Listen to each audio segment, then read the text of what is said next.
மேற்கு ஆசியாவில் America, Israel மற்றும் ஈரான் இடையிலான மோதல் தீவிரமடைந்துள்ள நிலையில் வளைகுடா நாடுகளில் வசிக்கும் 90 லட்சத்துக்கும் மேற்பட்ட இந்தியர்கள் பெரும் அச்சத்தில் உள்ளனர். இவர்களில் 15 லட்சத்துக்கும் மேற்பட்ட தமிழர்களும் அடங்குவர். ஐக்கிய அரபு அமீரகம், சவுதி, குவைத் உள்ளிட்ட நாடுகளில் உள்ள அமெரிக்க தளங்களை இலக்கு வைத்து ஈரான் ஏவுகணை தாக்குதல்களை நடத்தி வருகிறது. எண்ணெய் வளம் மிகுந்த இந்த நாடுகளில் எண்ணெய் நிறுவனங்கள், கட்டுமான நிறுவனங்கள், மருத்துவம், சுற்றுலா ஆகிய துறைகளில் பெரும்பாலான இந்தியர்கள் பணியாற்றுகின்றனர்.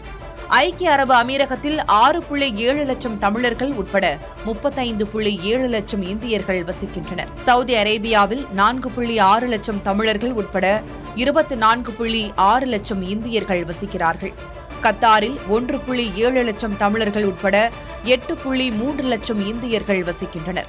குவைத்தில் 1.95 லட்சம் தமிழர்கள் உட்பட 9.95 லட்சம் இந்தியர்கள் வசிக்கின்றனர். ஈராக்கில் 3000 தமிழர்கள் உட்பட 17,400 இந்தியர்கள் வசிக்கின்றனர். பஹ்ரைனில் 70,000 தமிழர்கள் உட்பட 3.2 லட்சம் இந்தியர்கள் வசிக்கின்றனர். ஓமனில் 1.3 லட்சம் தமிழர்கள் உட்பட 6.8 லட்சம் இந்தியர்கள் வசிக்கிறார்கள். இவர்கள் பாதுகாப்பாக இருக்க இந்திய அரசு அறிவுறுத்தியுள்ளது. இந்தியர்களின் பாதுகாப்பை உறுதி செய்ய அந்தந்த நாடுகளில் உள்ள இந்திய தூதரகங்கள் மூலம் 24 மணி நேர கட்டுப்பாட்டு அறைகளை திறந்துள்ளது. இஸ்ரேல், அமெரிக்கா, ஈரான் போர் காரணமாக அரபு நாடுகளில் உள்ள தமிழர்களை மீட்க உதவி கோரி 1800க்கும் மேற்பட்ட அழைப்புகள் வந்துள்ளதாக அயலக தமிழர் நலத்துறை தெரிவித்துள்ளது. இதில் 870க்கும் மேற்பட்ட அழைப்புகள் வெளிநாடுகளில் இருந்தும் சுமார் 1000 அழைப்புகள் தமிழ்நாட்டிலிருந்தும் வந்துள்ளன. ஐக்கிய அரபு அமீரகம், பஹ்ரைன், கத்தார் உள்ளிட்ட நாடுகளில் இருந்து அதிக அளவில் தொடர்புகள் பதிவாகியுள்ளன. உதவி கேட்டவர்களின் விவரங்கள் இந்திய வெளியுறவுத்துறை மற்றும் சம்பந்தப்பட்ட தூதரகங்களுக்கு அனுப்பப்பட்டுள்ளதாக தெரிவிக்கப்பட்டுள்ளது. சென்னை மற்றும் டெல்லியில் கட்டுப்பாட்டு மையம் செயல்பட்டு வருகிறது.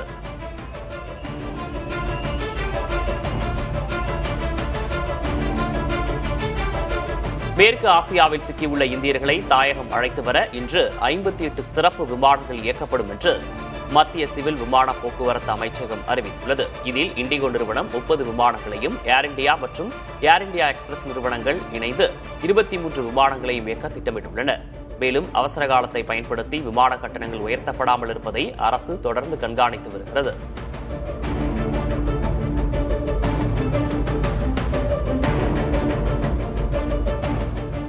வளைகுடா நாடுகளுக்கு மீன்பிடி தொழிலுக்காக சென்று போர் பதற்றத்தில் சிக்கி தவிக்கும் கன்னியாகுமரி மாவட்ட மீனவர்களை சொந்த ஊருக்கு அழைத்து வர உறவினர்கள் கண்ணீர் மல்க கோரிக்கை விடுத்துள்ளனர். குறும்பனை மீனவ கிராமத்தைச் சேர்ந்த மீனவர்கள் பலர் ஈரான் உள்ளிட்ட நாடுகளுக்கு மீன்பிடி தொழிலுக்காக சென்றுள்ளனர்.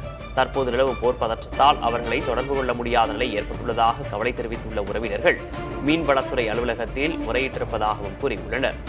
மத்திய, மாநில அரசுகள் நடவடிக்கை எடுத்து மீனவர்களை சொந்த ஊருக்கு அழைத்து வர வேண்டும் எனவும் அவர்கள் கண்ணீர் மல்க கோரிக்கை விடுத்துள்ளனர்.